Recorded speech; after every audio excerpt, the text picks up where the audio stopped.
Malapit na umanong maaresto ng Philippine National Police si Kingdom of Jesus Christ leader Apollo Kibuloy.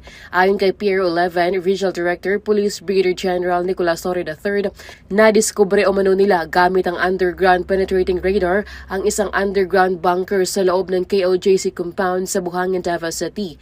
Nagmatch din umano ito sa impormasyon ng kanilang informant mula sa loob ng compound, pero hindi pa nila matukoy kung nasaan ang entrance nito.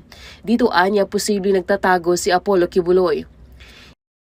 Because we are very confident with the results of the ground penetrating radar, at ang hinahanap na lang namin isang pasukan na lang talaga nung facility na underground na hindi namin nakikita galing sa labas. Iginiit naman ni PNP Chief Romel Francisco Marbil na ipinatupad lamang nila ang kautusan mula sa korte.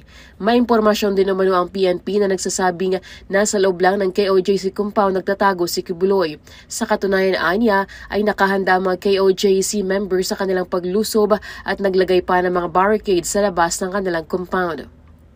As long as meron po kaming, we are so sure na doon po yung taong na hinahanap natin, sabi po natin, we have a locator na ginagamit po natin, hindi lang po natin makita yung tamang entrance ng tao nila. We are so sure na doon po yung tao na hinahanap natin. Not only fugitive Apollo Kibuloy, but for others. Nandun po doon sa loob. Kita po natin, baka mas marami po tayo makakitang kaso doon. Yun po yung nagiging rason namin to really to stay longer.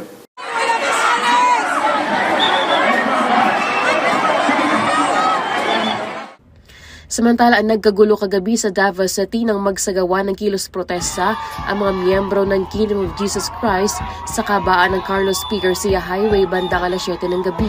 Nagkagulo ang buong paligid dahil nagsaset up pa sila ng stage sa harapan ng Jose Maria College upang isigaw ang kanilang panawagan. Ilang mga miyembro naman ang umakyat pa sa overpass.